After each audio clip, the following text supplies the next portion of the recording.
செய்திகளை தொடர்ந்து பார்க்கலாம்.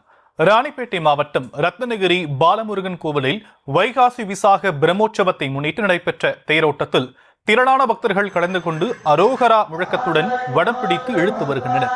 விவரங்களை செய்தியாளர் அருளரசன் வழங்கலாம். கேட்கலாம். அருளரசன், விரிவான விவரங்கள் என்ன? நிச்சயமாக ரத்னகிரி அருள்மிகு ஸ்ரீ பாலமுருகன் திருக்கோவிலில் 3ஆம் ஆண்டு வைகாசி விசாக பிரம்மோற்சவ தேர் திருவிழாவில் திரளான பக்தர்கள் கலந்து கொண்டு அரோகரான பக்தி முழக்கங்களை வெளிப்படுத்தி தேரினை வலம் பிடித்து இழுத்து சிறப்பு வழிபாட்டில் ஈடுபட்டனர்.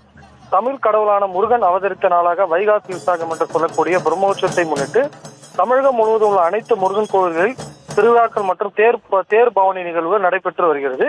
அதன் ஒரு பகுதியாக ராணிப்பேட்டை மாவட்டம் ரத்னகிரி மலைப்பகுதியில் அமைந்துள்ள அருள்மிகு ஸ்ரீ வள்ளி தெய்வானை சமேத ஸ்ரீ பாலமுருகன் திருக்கோவில் சுமார் பல ஆண்டுகள் கடந்த நிலையில் தற்போது இந்து சமய அறநிலையத்திற்கு உட்பட்ட இந்த கோயிலானது புகழ்பெற்ற ஸ்தலமாக விளங்கி வரும் இந்த திருத்தலத்தில் 3ஆம் ஆண்டு வைகாசி விசாக பிரம்மோற்சவ தேர் திருவிழா என்று வெகுமரியாக கோவிலின் பரம்பரை அறங்காவலர் பாலமுருகன் சுவாமிகள் தலைமையில் நடைபெற்றது.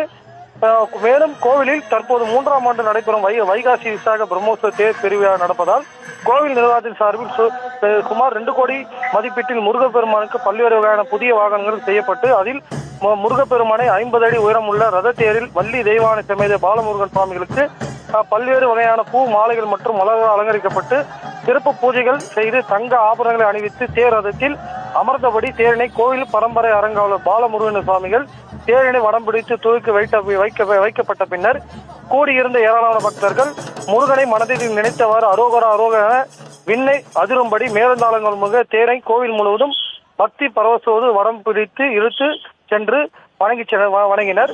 மேலும் நடைபெற்ற வைகாசி விசாக தேர் திருவிழாவில் ராணிப்பேட்டை, வேலூர், திருப்பத்தூர், திருவண்ணாமலை மற்றும் சென்னை, பெங்களூர் உள்ளிட்ட பல்வேறு மாவட்டங்களில் இருந்து சுமார் ஆயிரக்கணக்கான பக்தர்கள் கலந்து கொண்டு சுவாமியை வழிபட்டு சென்றனர். விவரங்களுக்கு நன்றி அருளரசன்.